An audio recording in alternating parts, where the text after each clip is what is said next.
My fiance cheated on me with my bridesmaid, so I sent everything to their families and ruined their lives. In mid-November, I learned my fiance Sam had been cheating on me for 6 months. I discovered this by accident. My phone died and I needed to Google something, so I grabbed his iPad, which I hadn't used in a while. Sam has iMessage, so all his messages synced to the iPad's message app. I saw everything. Texts, pictures, videos. I saw it all. Apparently that master's in chemical engineering didn't constitute much intelligence, because the dumbass never changed his passcode. His side chick was a mutual friend of ours, Madison, who'd been in our home, had dinner with us, and was someone I'd actually seen as a potential bridesmaid. I spent days reading through everything. When I found the bombshell, she was pregnant. He'd also been sending her money from our saving for a bigger apartment fund. I was catastrophic. I cried so hard I thought I'd throw up. But what really got me were the things they said about me. They mocked me, made jokes, ridiculed and belittled me because I was the oblivious idiot fiance who was so stupid. Madison would text me, chatting about wedding planning, then screenshot the messages and send them to Sam, laughing about how stupid I was. There was so much more, and far more vicious. I was gobsmacked. I felt like the meanest, worst girls from high school were standing over me laughing while I cried.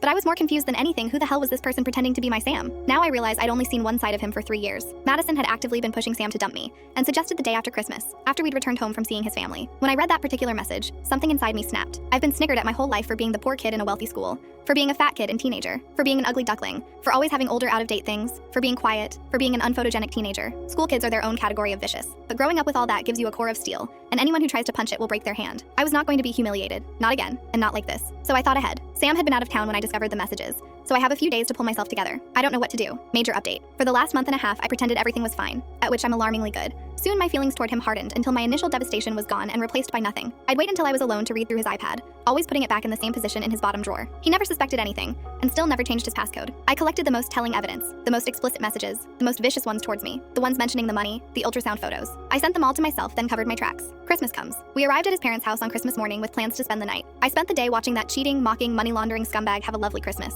He kissed me goodnight and whispered in my ear how much he loved me. Bastard. The next morning, before we all sat down for breakfast, I sent all the evidence to his mother and his father and his 2 siblings and 3 of his cousins. Any family member whose contact I had received it. I was able to time this because Sam's family is pretty phone addicted, and they all get email notifications. My dear readers, I wish you could have witnessed the scene which befell that house. The weasel couldn't even face his own family. Talk about whiplash from that plot twist. He ran outside and had to be cornered. His brother dragged him by his hair back into the house, but I didn't stay for that. I'd insisted we take my car, so I said my goodbyes to his family, reassured them this wasn't their fault, thanked them for everything, and left. That was 6 days ago. I changed the lock on our apartment, sold the ring, put all his things in trash bags, and put them outside the gate to our apartment complex, with the iPad on top. Luckily for him, no one took anything. He's currently staying with a friend, as none of his family in town will speak to him, and he can't afford a hotel indefinitely. And don't worry about Madison. I didn't forget about her. I sent everything to her mother, with whom she still lives.